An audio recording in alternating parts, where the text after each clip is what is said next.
there's a big difference between happiness and joy. Happiness is not possible to have all the time. But joy, on the other hand, joy is actually possible to have moment to moment. Sometimes we need to go to the darkness to make room for the light. I know what it's like to make fear-based decisions. And so what does it look like to only make love-based decisions? Who are you? What really lights you up? What's the unique expression of yourself? Welcome to the Rising Leader Podcast, bringing forth the new wave of rising leadership and helping leaders find purpose, connection, and results. This is your host, founder of Alluviance, Alex Kremer. What is up, y'all? Welcome back to the Rising Leader Podcast. If this is your first time joining us on the show, we welcome you.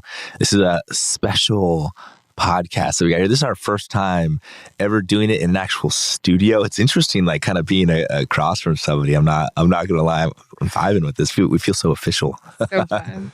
Yeah. Oh man. Well, I'm here with Michelle Florez, who is the founder of MetaHuman. And before we kind of get into that, first off, just like, what's up, Michelle? Welcome to the show. Alex.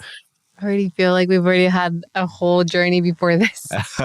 We did. What did we do? We got here. So we're here at Squatch in Austin. We're in their podcast studio. Before I was like, hey, Michelle, would you want to be on the pod? You're like, yes, I'll only do it though if we do it live, and we have to cold plunge first, and we have to do a whole sauna session first, and then we just drank cacao, opened up our heart chakras right there. And then we just like kind of dropped in with a little bit of breath work, which I feel like is very, I don't know, just makes me feel good just getting into it here. Great. Yeah.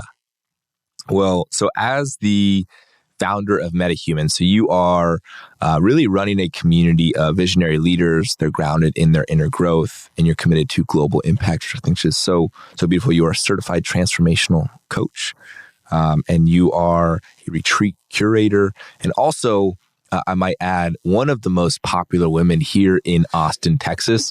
I feel like whenever I'm hanging out with you, whether it be at the gym or getting coffee or any sort of party, it's always like, oh, another person who knows Michelle at a very deep and intimate, meaningful level. So it's an honor to be here with you. Thank you. Thank you for having me. Yeah, I consider myself a connector. It's one of my gifts. Yes. So how did I do on the introduction? Was that good? Did I miss anything? I know that you have such a beautiful background of many different types of things. So what did I miss on your background, I guess? Yeah, I think you nailed it on the head. Is that how you say it? Nailed it in the head? English is my second language. Yeah, right now in the season of my life, I'm focused on MetaHuman, which is a community of luminary leaders. And with that comes retreat curation. I love guiding breath work in group settings. So whether that's my personal retreats or even here at the community at Squatch, I do that a lot. And I do one-on-one work with the founders that I get to serve. Beautiful. And I feel like every single person that you've introduced me to, you're like, oh, he's a founder. Oh, she's a founder. Oh, they're doing this. It's like, so many people in Austin who are doing that now. Yeah, I feel like once you really set the intention to serve someone or an archetype, you're just naturally drawn to those people. So I feel like it's been a bit of both. I've been intentionally seeking out founders, but also like I've been able to attract more founders. And Austin is attracting a lot of people that have visionary ideas and that want to establish a new paradigm for the planet. I really believe that. I find it. So I've been in Austin now for 2 months, and I found that whenever I'm meeting new people, they're always really focused on like two main things. First off, community is so big here. Like people just want to meet other people and do not always drinking events too, which is my favorite. It's just like coming here, meeting new people. And everybody has some sort of side gig or extracurricular thing that they're driving, that they're building. And I mean, I think that's one of the most infectious parts about being here. It's like you just can't help but get sucked up of like, oh man, like there's a buzz here. I think you called it earlier, it's the mecca of entrepreneurship or something like that. Yeah, that's one of the reasons why I've chosen this as kind of like a little like headquarters for MetaHuman. And it continues to be a birthplace for all things health, but also all things tech. I mean, people like Elon Musk or like Joe Rogan are living here. It's just really interesting what COVID has made like of Austin. I think it's really like a place for innovation and envisioning new things. So secretly, this podcast is all about how do we get as many people as possible to move to Austin, Texas. Yeah. Okay, so I want to kind of dive into So you are a certified transformational coach. Mm-hmm. And first off, that's such a badass statement to be able to say I'm a certified transformational coach. Yes. And I think a lot of people, myself very much included, is like, what does that actually mean? Because transformation is such a powerful word that also I feel like is thrown around so easily in these days. Yeah. So I guess, what is a certified transformational coach? But even take it back, like, how did you even end up going down this trajectory to be doing the work that you are now? Mm-hmm. So starting with my path, I think I mentioned this to you when I met you. I feel like life has been preparing me for this since the moment I was born, with my father being an inspirational speaker in Colombia, having his own radio show on like how to align mind, body, spirit in like, the 80s or something. So it's like, I think it's been divinely designed since I was born. But really, I would say that my career of being a consultant for, multiple startup companies kind of gave me the leadership and the skills to be able to coach in a more strategic level people and how to create change in large organizations, specifically in like supply chain organizations. It was very heady, very masculine, very technical, yet it gave me the skills. So I think like it had been preparing me for that. And then I went through a dark night of the soul moment that we can talk about later, where I had a deep awakening and realized that I was living out of alignment in many areas of my life, including my life's purpose. I always thought that coaches or guides had to be some sage, like 60-year-old person that has had tons of experience in their life, that has, I don't know, done 20 meditation retreats and maybe were a monk in the past life. And I always thought like, well, I'm not there, but I hope to be there. But then through this awakening, I realized that it starts now. If I want to be the best guide coach ever, if I want to be masterful, it starts now. And so I encountered a mentor, the hero's journey. I encountered a guide, Elisa Nobriga, who focuses on the 5 levels of change: somatic, emotional, mindset, behavioral, and unconscious. And I think most coaching or old paradigm coaching focuses a lot on mindset. It's like, change your habits, change your life, change your mindset, change your life. And yes, that's powerful, changing their mind and changing our thoughts, but there's a deeper layer to that, right? There's a somatic, unconscious mind. And we've all, maybe many of you have heard, the body keeps the score. Our unconscious is stored in our body, generations of trauma and things. So somatic is probably my favorite or my most used tool. And then there's the emotional aspect of things, and it's all interrelated. It's not like there are 5 different compartments. They're all interrelated. Somatic, emotional, mindset, and then behavioral is the last thing. And I feel like a lot of transformational coaches may focus on just the behaviors, but what's driving that behavior? What's the sensation in your body that you're not accustomed to that may be driving for that extra sugar, extra coffee, extra Netflix show? What's underneath all of that? And of course, like unconscious is again, it's all related. It's what am I not aware of that is driving my decisions, that is driving my choices, that is driving my fear-based reality. Yeah, I resonate with that a lot, especially learning how much we can learn from our bodies has been probably like one of my biggest like breakthroughs over the past 5 years. Because I think the world today, and I still do it too, we try to figure it out mentally. Yeah. Okay, what's the plan in terms of how I get this done? How do I figure out how to, sell this deal, or how to, lead this team, or whatever it might be? And we think and we think and we think.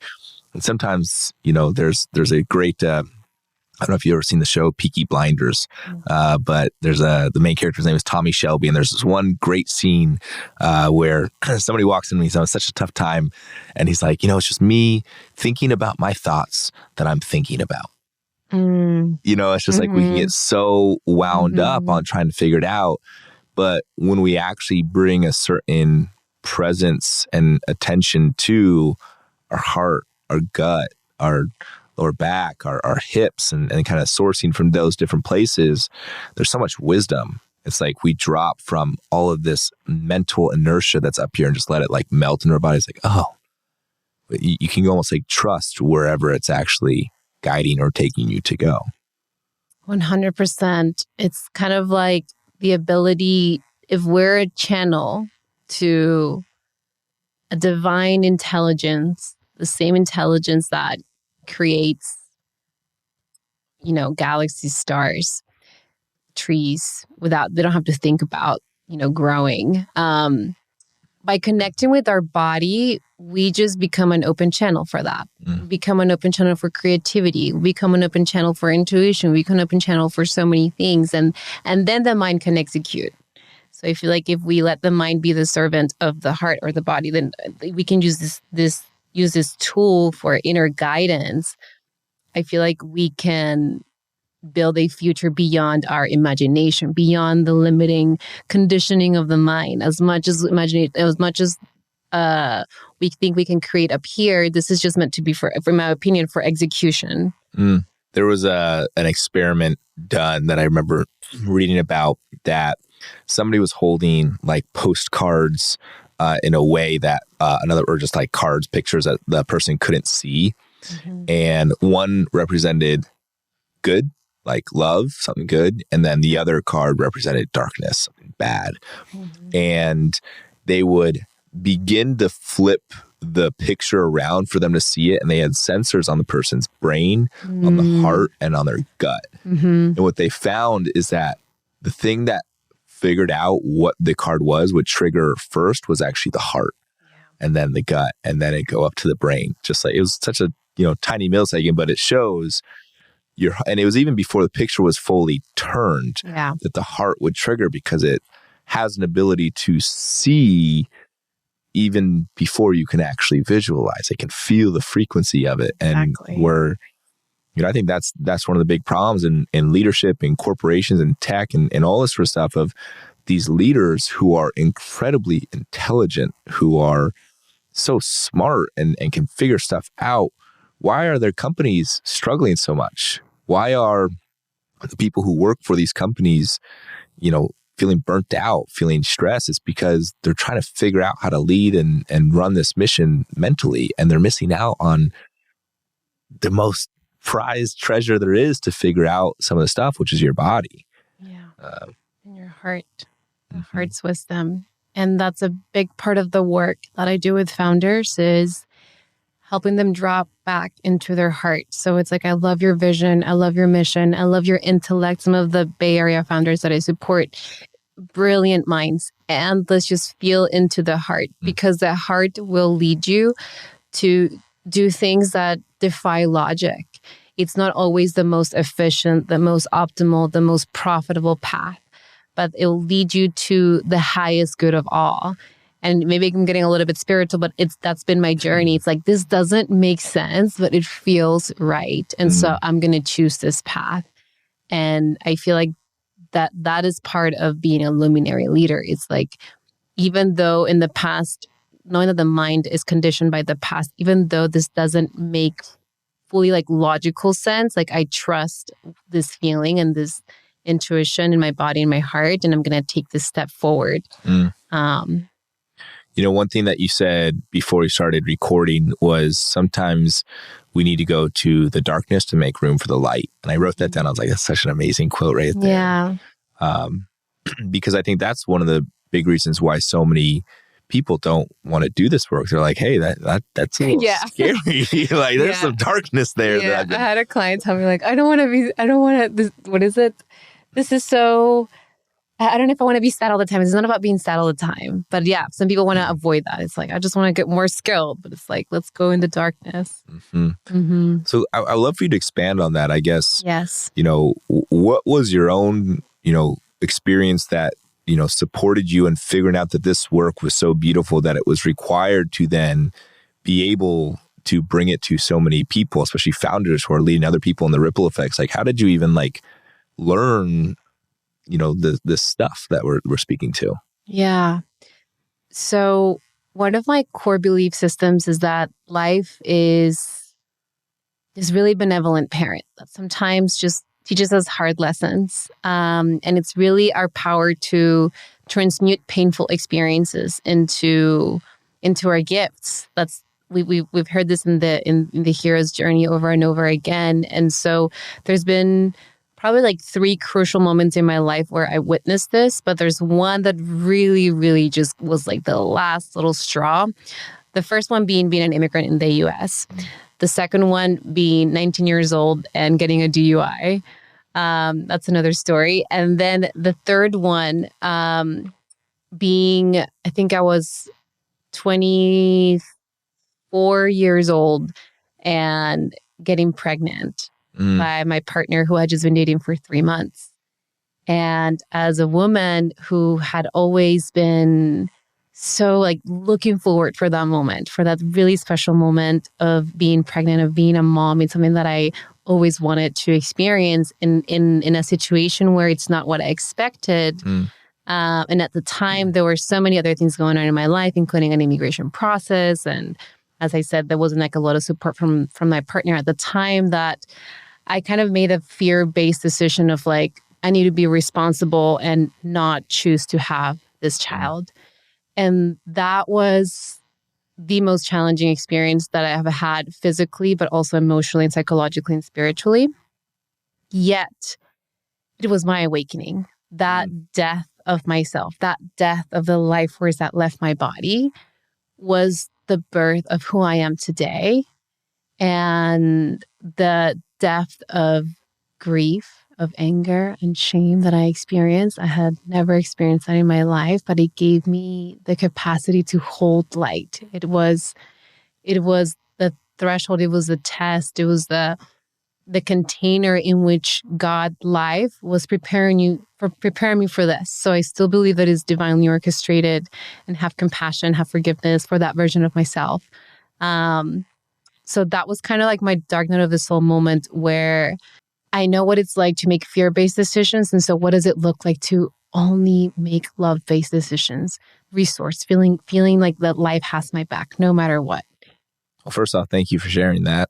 I know that's a very, very vulnerable thing to share. But I also really love how you say it was divinely orchestrated, I think was the phrase you use of we are required to go there so that then we can find the elixir of whatever it might be. And it can be extremely difficult and dark and scary. And it's usually the times when we feel the most lost that it's usually right before there's the breakthrough. Exactly. That's what I've always experienced. It's the depression, the darkness that you can go to. It's once you're finally at that point, you're I give up. It's that's when we've actually exactly for what I needs to love come that. in. Yeah, I give up. It's kind of ego gave up. And this amazing author, Bill Plotkin, he talks about the 8 stages of human development. He's been a big inspiration in my life and in my work. He talks about soul initiation, how we go through a process of early in our adulthood. It's more about the soul being the servant of the ego, which is kind of doing the job that we don't want to do, dating the partner that is kind of aligned but not really aligned, and just kind of following the ego's desires. But then there comes a moment of soul initiation, which, by the way, I believe it doesn't always have to be suffering. I do believe that we don't have to go through really. I think we can do it through Satori enlightenment. Soul initiation is about now the ego becoming the servant of the soul-centered desires, which is, I think it's part of being a luminary leader. It's ego is just here to support what is true for the soul, going back to heart-centered decisions and intuition. It's simply kind of the the tuner. It's like, hey, once you get caught up your ego, it's like, hey, don't forget, you need to go more in your heart. Exactly. When you say it doesn't all need to be suffering, that really hits me a lot, because I also feel like my journey and many people's journeys have been suffering. Yeah. And, going to the darkness, doing the excavation of the parts that are inside of us that haven't been tended to in a while, that are so tightly wound up and, don't want to be touched, and have projections and have shadows that are preventing us from, going there. They're elusive, one can say. One of my teachers, I remember, said, he said, there's a big difference between happiness and joy. Happiness is not possible to have all the time. Like, that's just straight up, it's not possible, because you're just going to have things happen in your life. But joy, on the other hand, joy is actually possible to have moment to moment. Because even when you are going through the darkness, when you are going through the mud, when you are getting hit in the face, physically or metaphorically, through whatever you're experiencing, if you are in service to something greater, if you are actually in pursuit of your purpose, your meaning, in pursuit of your vision in terms of who you really want to be, you can still have joy in the experience of it. And you can actually have more reverence for the current position that you're at. And I say that, and I try to be a practitioner of that, and I struggle with being a practitioner of that. Yeah. And I love that you're aware of that, but I love that you're calling yourself a practitioner. As you were speaking, that one really personal example that was coming up for me that is very recent, it's my dad being diagnosed with stage 2 cancer. And there's a different version of me now where I could find joy in those places. Although there was a deep fear within myself, I felt like cancer had been the greatest gift for our family. And I know that can be challenging to conceptualize for some people as they're listening to this, maybe especially if they lost someone to cancer. But it brought our family close together. It gave my dad an awakening force to, like, I want to live. It made us extremely present, of like, not every day is guaranteed. And so there was a lot of joy in that process. We were very blessed. He's healed. He's good. But that's kind of what came to my awareness as you were talking about finding joy in those moments that can feel dark, or that we have identified as dark collectively. I appreciate that. I'm very glad that your father is he's doing so good. better. It's a miracle. But I mean, it's just parallels to every part of us has a positive purpose. It's like, I'll give an example. I have been in sales for a really long time. I've led sales teams, and I lead a community of sales professionals. And many salespeople are achievers, right? They are hungry. They are getting after it, and they are, trying to, whether it be hit quota or make a lot of money, whatever, serve their clients. And that's such a beautiful thing. And it lights a fire under us. There's a positivity to that. And also on the flip side of it, if we're such in the achiever mindset of trying to do, trying to go, trying to build, we're actually not being present to where we're currently at and experiencing the present moment. And that's just one of infinite examples of, for everything, yes, honor that part, honor the dark part, honor the part of you that feels anxiety or feels insecure, because that part also catalyzes a certain way about you that if you choose to go to it and choose to do the work of creating a relationship with it, trying to find kind of the seed that it can actually really bring with you. If you truly get that, it can actually provide something that can really take you to where, who you truly are. Exactly. Yeah. That's a big part of the work that we do at MetaHuman and MetaMen specifically. So MetaHuman is a larger umbrella. MetaMen has been my initial focus, serving men that are high performing, that are achievers, that love to do, right? Men have been conditioned to provide and to do and to execute. And so I celebrate that in our experiences and in our community.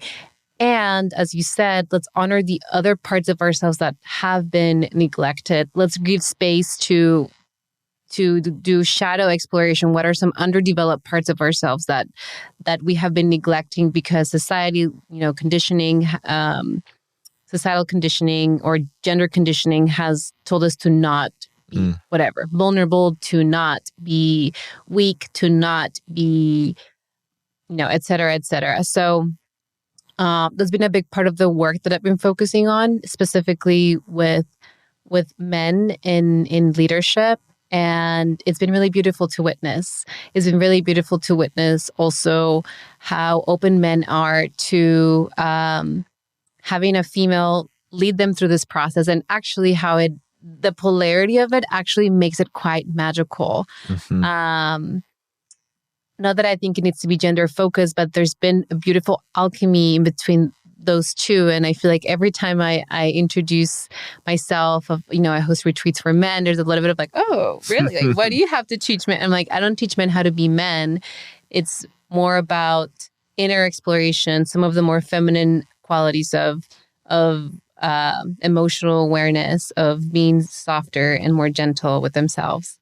All right. So I have two questions. I want to talk about bringing the feminine to the masculine and the work you do. But I actually want to back up because you mentioned the word shadows. Yeah. And I feel like this is a word or a phrase that people talk a lot about, but don't fully expand on, like, what does that actually mean? So I'd love if you kind of dive, like, when we talk about our shadows and going to our shadows, what do you mean by that? Yeah. So the shadow self is what we're unaware of. It's the aspects of ourselves that only other people can mirror back to us, or that what I call a catalyst experience is part of my emotional alchemy. Like, concept is a catalyst experience will bring to light those aspects of ourselves. And so the shadow self is things that you are unconscious of, and that you can make it conscious again by being in relationship or through different experiences. So that's the shadow self. And then the way that I was taught it, it's like we have our shadow selves, and then we have our projections. Yes. In front of our shadows that are really trying to compensate for the parts of us that we don't want to be seen.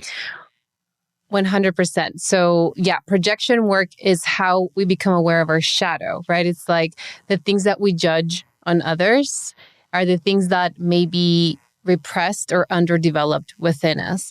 Or people can be a mirror and be like, wow, this person is so loud. But maybe they're reflecting back to you your own loudness as well that you're not owning or that you're not becoming aware, which, yeah, this is another different tangent, but shadow work is some of the most powerful work that you can do in a romantic partnership. Because that's what I feel like that's one of the most powerful containers to do that. And whatever it is that you like absolutely hate or avoid or judge about your partner, it's just like, get curious around that.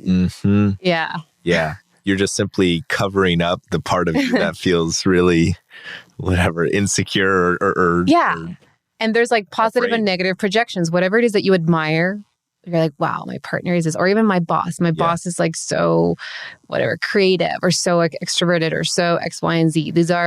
These positive projections, again, can also reflect back to us traits that we're not owning within ourselves or that we're not giving ourselves credit for.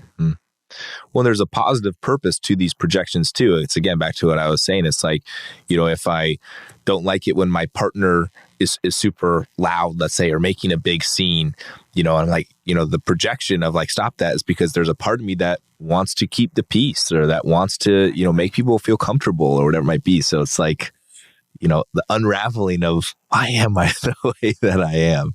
Yeah.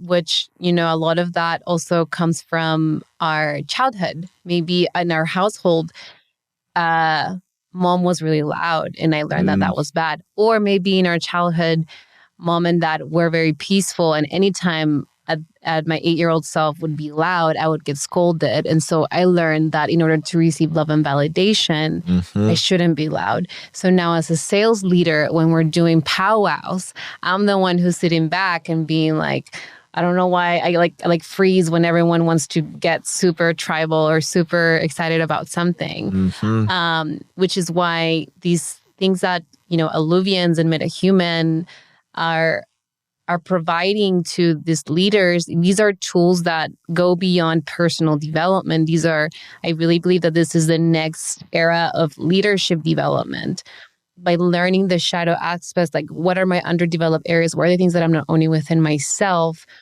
This is how we become more whole humans and better leaders. I think that's the key thing that's happening right now. That's the inflection point that we're at in today's world. It used to be about just learn the skill set, learn the tactics of how to do this, and it can apply to whatever job you're doing. But now we're at that point where in addition to the tactics, you need to have the underlying foundation of who are you? What really lights you up? What's the unique expression of yourself? Are you actually coming from your heart, from your true essence, or are you coming from these parts that are not receiving love and therefore acting out or being triggered, right? And you look at some of these companies, even in today's world, they have an incredible product, an amazing service. But for some reason, not only is their company not doing well from a revenue perspective, but the people who work at them are burnt out, are stressed, are isolated, all that sort of stuff that's happening. It's because they're not actually doing the work themselves as a leader. They're focused simply on, well, I have a job to do. It's like your actual job as a leader is to make yourself feel like a whole person and to be able to bring that level of vibration and frequency down to the rest of your team. And I heard a great quote the other day. It said, a toxic culture translates down to toxicity with your customers. Because even if like there's, a toxicity between a CEO and a COO, that flows down to the VP of sales, that flows down to the sales team, that flows down to, how the prospects are receiving it. Like that's where the new form of leadership is, I feel like, coming of like, become a whole, full version of yourself. Yeah, I agree with you completely. I feel like we all, at a deeper level, we just crave a sense of belonging. And what you just said, that by being a more whole human, by being more heart-centered leaders, is how we motivate teams. It's how people actually feel like they're part of something greater than themselves. And it's how you inspire people to do their work beyond higher pay. Money doesn't really motivate us. Even though we think it motivates us, it's not really what really drives us to go 10x harder. If you have people's hearts, like you have their their commitment to that vision and that mission. Mm-hmm. So I want to go back to my earlier question, because I did have two questions earlier. So, you are a female founder, and you are a curator of many different types of retreats, but one specific type of retreat is for men specifically. And you talked about the value of bringing, the divine feminine to the masculine. And I would love just for you to expand on what do you mean by that? What is the value of helping men who are such an achiever, but also just to slow down? Yeah. Which is, I think it's a big intention behind at least our retreats, is taking a pause and not looking at action as something that is unproductive or unpurposeful, but to really get introspective about their inner experience. And for people that may not be familiar with the divine feminine or masculine, I'm also going to just use the terms of like yin and yang, and from Chinese philosophy. So the yin element being that more restorative, descendant, almost like we can think of the moon as this energy that is more dark, introspective, again, inward. That is something that hasn't been incentivized for men to explore. Men have been conditioned to provide, to execute, and to build. And what we're doing at MetaMen is first being like, it's okay to slow down. Do you know how hard it is when I'm filling up spots for MetaHuman, getting a founder to actually take 4 days off to go to Costa Rica? It's like, I get a lot of no's. And so even the sales process in that is a coaching process in itself. It's like, tell me what's blocking you from what fears come up, right? Oh, I fear that, my company can run without me, or I'll be unproductive. So it's like, even just getting to the place of going to the retreat. And then trying out different modalities, which is a lot of also what you're doing with Illuvians, is like a lot of these founders are trying breath work for the first time, trying visualization, trying sound healing again, some of these more what we would consider like feminine modalities to also hack performance. These are also really powerful tools to experience energetic shifts, to alter our consciousness, to restore our nervous system, to again drop into our hearts. So that's been a big part of the work that we've been doing at MetaHuman, as well as teaching some of these tools on how to do your own inner work. So including like shadow exploration or inner child resourcing. A big part of our focus also is inner child resourcing, like creating a relationship with the inner child within themselves, reparenting ourselves. Now that's a good one right there. And I've been doing that work now for probably 3 or 4 years, and it's probably been some of the most transformational experiences for me of going to, I call it internal family systems is how it was described to me. And I'm even reading a book called Self-Therapy right now. And we have so many different parts of us. I have the part of me that's really secure. I have the part of me that's, lonely. I have the part of me that is really excited. All these different parts of us. And, sometimes what I like to do is I like to name them, like my super insecure part. And if anybody's name is this, I apologize. Nothing against you, but his name is Herbert. And I go to Herbert, and sometimes I just ask, like, hey, Herbert, like, how old are you? What do you need?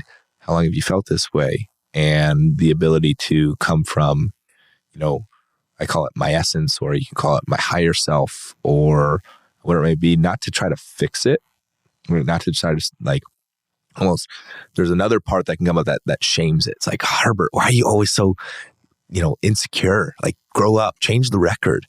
Simply another part of me that's the performer or the achiever that is like, let's just grow. Or but just to simply just go to that part and not say, hey, Herbert, I'm trying to fix you. I'm not trying to get you uninsecure. I'm simply just wanting to hear you, create some space for you. I want to give you some love, like big time love. I want to spiritually give you a massive fucking hug, whatever that might be. And it's a beautiful, beautiful process to go through. Yeah. And that's something that your audience can take away is, if you're struggling with one thing that you feel unresolved about, and naming the parts that are showing up in that moment, maybe taking a moment, taking a notebook and giving them a name. The powerful thing about giving it a name is that we don't identify with it. We look at it as a part, not as who we are, right? Because we are the whole picture. We are essence. We are soul. And so I feel like that's a key component for self-mastery, is not identifying with these parts. I hear many people, for example, let's say that there's a part of you that is anxious, but many people, I don't love when people say like, oh, I'm just anxious. I'm like, you're not anxious. There's a part of you that learned to be anxious because of X, Y, Z reasons, mom, dad, life. But identifying with our emotions, identifying with these parts doesn't serve our self-mastery.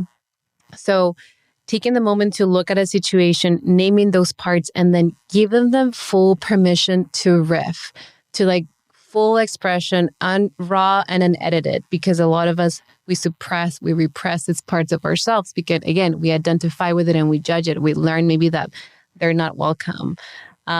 So maybe we learn that being anxious means that I'm insecure, so I'm not a man or whatever else. And so taking the time to name the parts, taking the time to give them full permission to express, to have a voice, can be so powerful in itself, just to witness yourself. And sometimes you can laugh. It's like, that's hilarious, right? Like that this part of me is like thinking that, if I quit my job, I'm going to go homeless, right? And then resourcing yourself. And I think this is where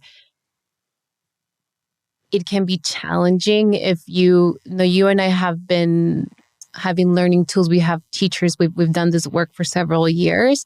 And I think this is where a guide can come in really handy.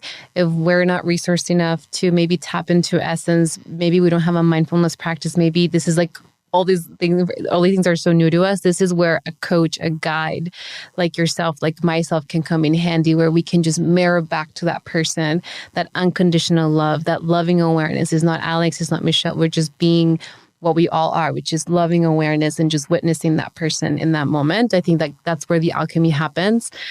And I've seen in retreats, it's so, maybe you've experienced this in your retreats too. Without my leadership, some people just step into this role too, and they do it for each other. And those are some of the most beautiful moments that I've experienced, where like one retreat participant to the other says the very thing that they needed to hear. And I'm just like, yes, this is pure alchemy, pure magic. It can be so beautiful because it's our nature. It's not about learning how to be loving towards ourselves. It's about unlearning the things that we've learned and just tapping back into our essence, our nature. So there's something really powerful that happens when you surround yourself with other people who are committed to doing the work on themselves and serving something greater. Like, I'm all about one-on-one therapy. I'm all about one-on-one coaching. I've participated in it for many years now. Yeah. And there's so much value like 5 coaches. Yeah. Sometimes I think I do a little too much. when I met you, I was like, wait, how many coaches? Shout out Shirley, shout out Rob, shout out, but there's something, that when you're doing it in a container with other people, especially when you see other people share so vulnerable. Like, one of the key things that I love, and one of my retreats, we always say is, your work is my work. Because when you witness other people going through it, sharing it, like, especially the hard stuff, your heart is just like, oh my God, I feel you. And like, I'm not alone in what I'm going through. And sometimes you hear somebody make a bold proclamation of a vision they want to be achieving. Like, I still remember I was at a retreat and somebody made a proclamation. We just done like a big vision exercise, and I had just given mine. I felt good about it, but it wasn't like that, wasn't that big. But the next guy gets up and he's like, my vision is I'm going to the White House to meet with the President of the United States to talk about education reform across this country. Mm-hmm. Such a powerful, like, oh my God. And I was just like, damn, I'm not thinking big enough. But it was, that's the purpose of it. It like, you raise each other's frequency. And I heard a very interesting fact the other day, that it was actually from a woman who runs a women's group. And she said sperm, actually, as they're going towards the egg, they're actually bouncing off of each other. Oh. And they're giving each other more energy to go forward all together. And I was like, okay, like, there's value in doing it with other people, because that's the community that you need. 100%. That's the power of retreats. It can be similar nowadays that, psychedelics and plant medicine have become so popular. I truly believe in our retreats, we don't use any plant medicine. And it's a ceremony space, even though there's no external substance. I find that every group brings its own alchemy, its own essence. And what happens in the retreat space can't really be described in words, but it's almost like we're all tapped into this field of consciousness, this love field where information is flowing through and everyone's a mirror for one another. And with the right guides and the right set and setting, I've watched people's lives change in those 3 to 4 days that these retreats, of course, you have to integrate it just like any other ceremony in when you get out into the real world, but it's so beautiful to witness. And then beyond that, as you talked about community, the bonds that are created there go beyond the retreat space because you've felt seen, supported, heard, and held in a way that you may have never experienced with your friend that you've hung out with in the last 10 to 20 years. So you're also learning a new way of being and relating with other humans. So it can be really powerful and it's so fulfilling. I love hosting retreats. It's one of the best too, especially when to create a container that's supporting people on the journey. And so fun. You said something earlier that I really liked. It's hard sometimes for people to take 2 days off, 3 days off, 4 days, 5 days a week. Say, I have a job to do. right? I have a company to build. I have a quota to hit, whatever it might be. But the beautiful part about doing the work is that's actually part of what you're trying to do. It's like doing the actual worksheet, the emails, the calls, all that sort of stuff is only half of what you're doing. So much of becoming the version of yourself that actually does that well and effectively and has impact is by going to the spaces and doing the retreats. Even if it's a morning meditation practice for 3 minutes, or it's a gratitude practice, or it's an affirmations, whatever it might be, that's actually work. That's not separate from what we're doing here. Yeah. No, I agree with you completely. And, I would say that if anyone in your audience has never attended a retreat, and I know that they've become very popular, there's a reason why they're becoming popular. I feel like the pandemic separated us in some ways, but also brought us together. And now this is a way in which we are reconnecting with one another. And it's different to vacation than to, again, jump into a container with a specific mission and vision, and with individuals that want to do this specific type of work. It's just absolutely powerful, and it's a catalyst for change. Mm-hmm. So I have one more question for you. Yeah. But before I do just want to acknowledge you and just say thank you for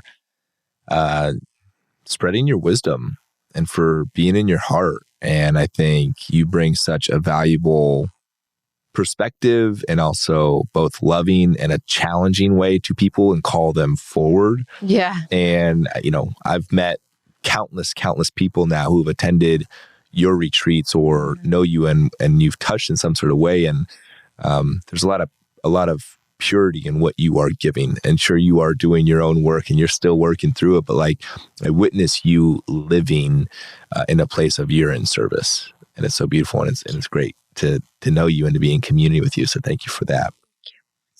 So my last question for you is this, and this is my question I ask every single guest who's on this podcast.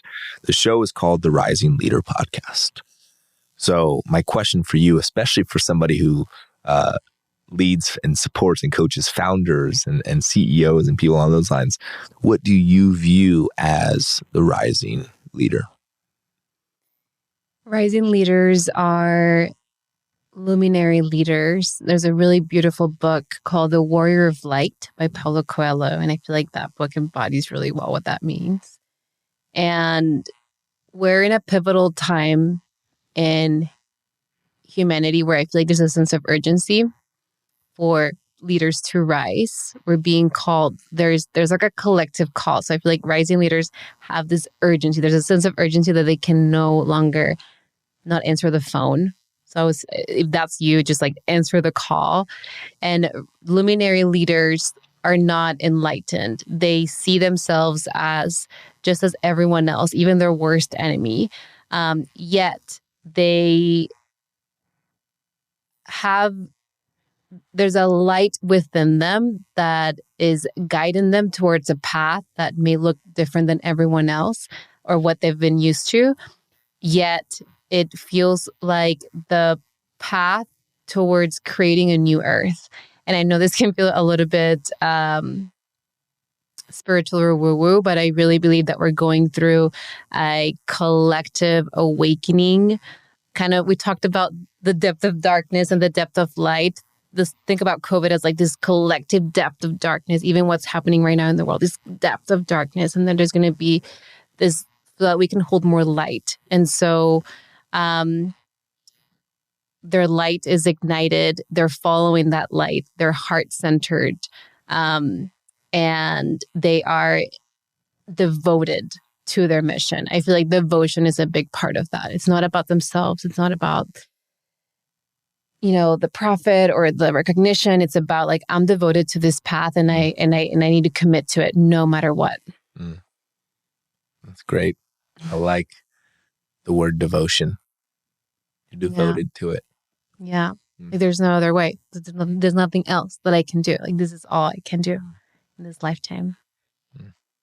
Yeah.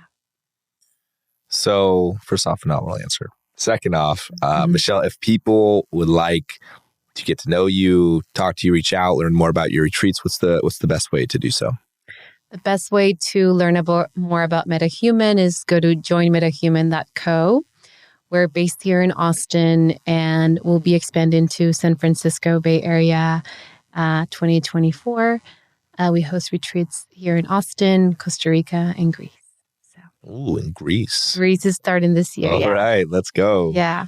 Well, thank you so much for being here. And for all those who listened, just appreciate you so much for always joining us here on the podcast. This is one of my favorite things to do, and just have good, deep conversations. And the fact that some people listen to it is like the coolest thing ever. Yeah. And if you know of anybody who needs to hear this, please make sure you send it along their way. Make sure you subscribe, check us out for future episodes. But Michelle, thank you so much, my friend.